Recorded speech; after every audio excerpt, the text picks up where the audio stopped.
दिवसाची सुरुवात येशूबरोबर. एक तरुण नेहमी स्वतःची तुलना दुसऱ्यांबरोबर करायचा आणि आपण म्हणतो कंपेअर करायचा स्वतःला दुसऱ्यांबरोबर. शिक्षणात काही जण माझ्या पुढे निघून जातात, परीक्षेमध्ये सगळे माझ्या अव्वल येतात, काही जण बोलण्यामध्ये एकदम पटाईत आहेत, ते भरकन काहीतरी बोलू शकतात, मला पटकन उत्तर देत नाही, मला उत्तर देता येत नाही, मला पटकन काही बोलता येत नाही.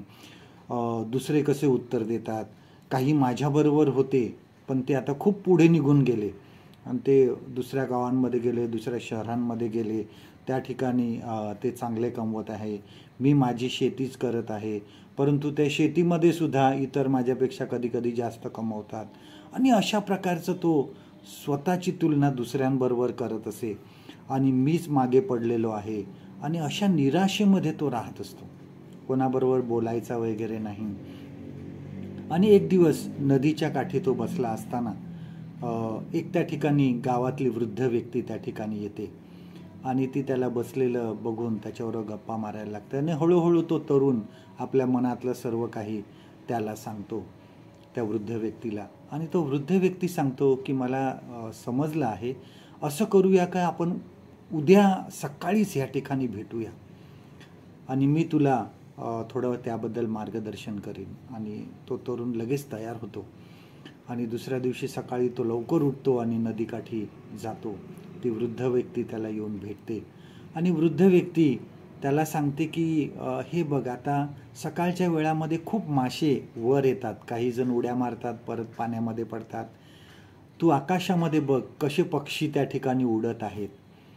आणि त्यानंतर मग थोडंसं बाजूला तो दाखवतो, बघ ते पेरूचं झाड बघ किती लहान आहे, परंतु त्याला किती पेरू आलेले आहेत.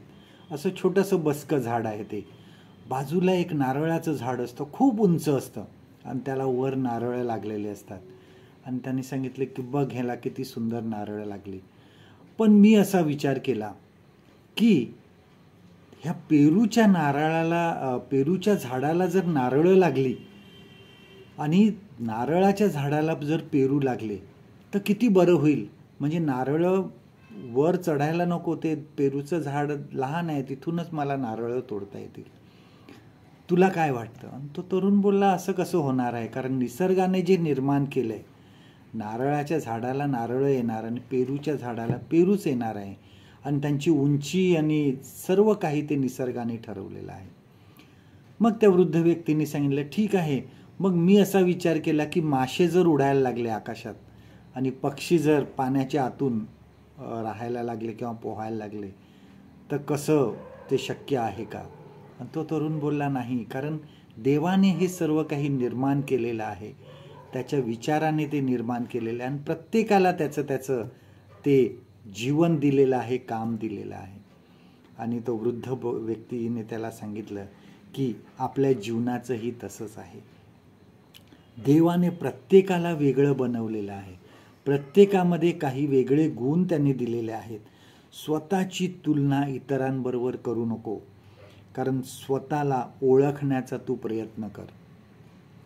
आणि मग तो तरुण परत आपल्या ठिकाणी गेला. त्यांनी शेती तर सुरू ठेवलीच, परंतु छोटासा व्यवसायसुद्धा त्यांनी आजूबाजूला सुरू ठेवला आणि त्यामध्ये तो काम करत असताना हळूहळू त्या शेतीबरोबर त्याचा इतर जो व्यवसाय होता तोही मोठा होत गेला आणि त्या ठिकाणी तो एक चांगला यशस्वी म्हणून गणला जाऊ लागला, कारण त्यांनी स्वतःला ओळखलं होतं. आपल्या जीवनामध्ये सुद्धा स्वतःची तुलना इतरांबरोबर करू नका, कंपेअर स्वतःला दुसऱ्याबरोबर करू नका.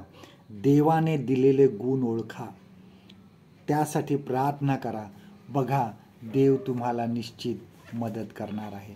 आजचं देवाचं वचन आपल्यासाठी हे आहे, करिन्थकरास पहिले पत्र ह्याचा 12वा अध्याय आणि 27 ते 30 वचनं आपण वाचूया. 1 Corinthians chapter 12 and verse starting from 27 to 38. तुम्ही ख्रिस्ताचे शरीर असून प्रत्येक जण आपल्या कार्याप्रमाणे त्याचे अवयव आहात.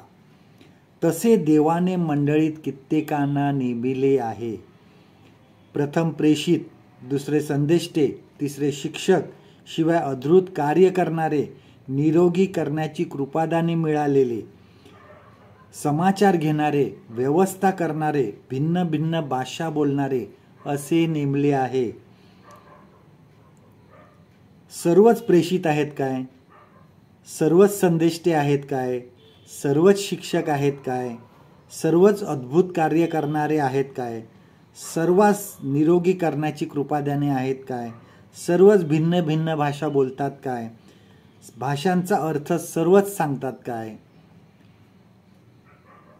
श्रेष्ठ कृपादानाची सबळ इच्छा बाळगा असं देव आपल्याला सांगत आहे. परमेश्वर करो आजचा दिवस तुमचा आशीर्वादित करो.